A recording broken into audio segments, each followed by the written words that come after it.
Good evening, everyone. Today, I want to talk about something that we often think we understand, but when we actually sit in it, it becomes much more complex.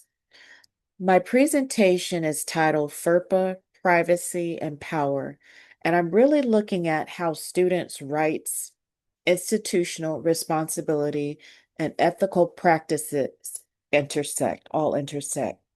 And I want to be clear, this is not just theoretical for me. This is something I navigate every day in my role as an advisor for the Center for Student Success.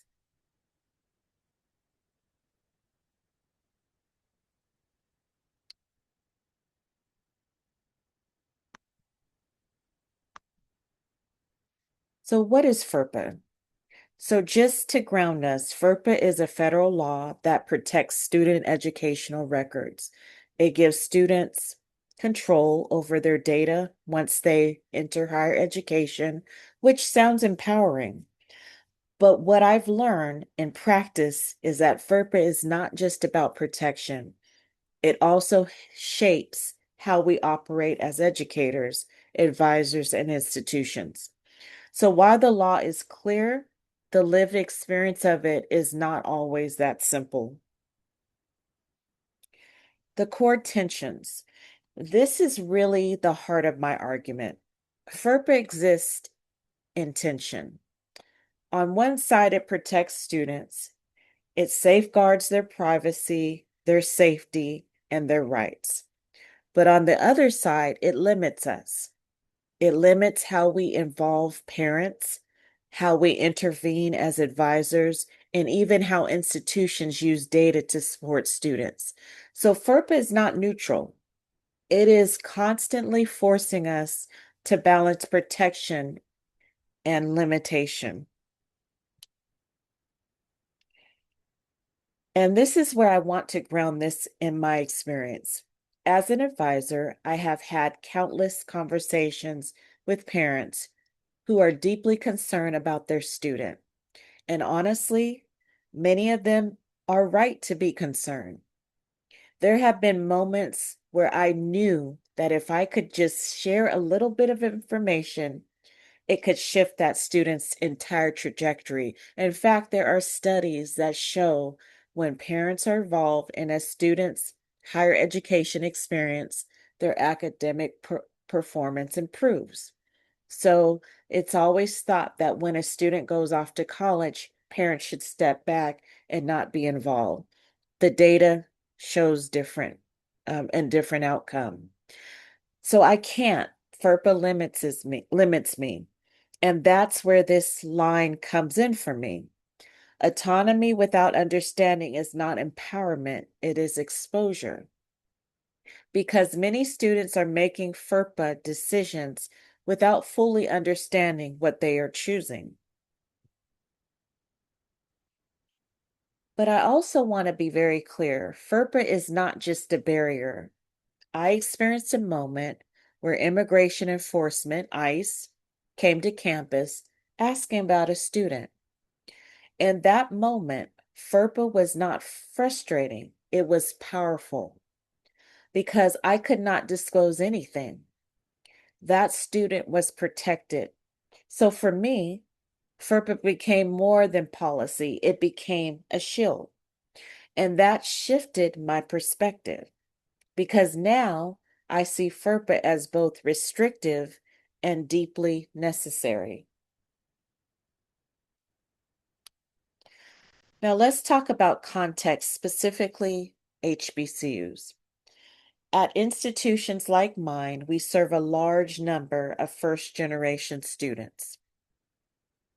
Students who are navigating college without any blueprint, no family support, generations of family who have never been in a university setting. So entering a university setting is like entering a foreign country with a foreign language. And in these spaces, parental involvement is not a problem, it is a support system. I describe it as an academic firewall. It creates accountability, structure, and reinforcement. But FERPA often blocks that connection. So now we have a situation where we know what supports students, but policy limits our ability to use it. And this tension extends beyond advising into data. We rely on data to improve student outcomes, but FERPA restricts how we access and use that data. And yes, we can use unidentified data, but it's incomplete. And here's what I always say: data is not just numbers, it tells a story. And when the data is incomplete, the story is incomplete. So we're being asked to improve institutions without fully seeing what's happening. So now we arrive at the end, at the real question. Do we prioritize data, or do we prioritize student privacy? And in today's political climate, this is not hypothetical. We are seeing increased concerns about government intrusion and access to student information. So for me, the answer is clear. I choose to protect the privacy of our students because while data matters, student safety matters more to me. And I truly believe this. To educate is not only to inform, but to protect. So, what do we do with all of this? Because the goal is not to get rid of FERPA, the goal is to improve how we use it.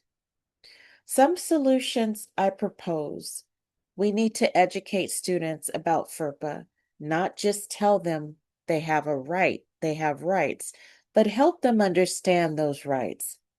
We need to normalize consent, creating systems where creating systems where students feel comfortable allowing support. We need to train advisors on how to navigate FERPA conversations effectively. And we need clearer institutional policies that balance ethics, privacy, and student success. Because the issue is not FERPA itself, it's how we operationalize it. And I want to close with a few questions for us to think about. Are there gaps in our current policies, especially around technology or data use? How can we better support both students and educators in navigating these legal and ethical spaces? What risks do we face, and how do we actually address them? And I'll leave you with this. Are we truly protecting students, or are we protecting systems? Thank you for your time.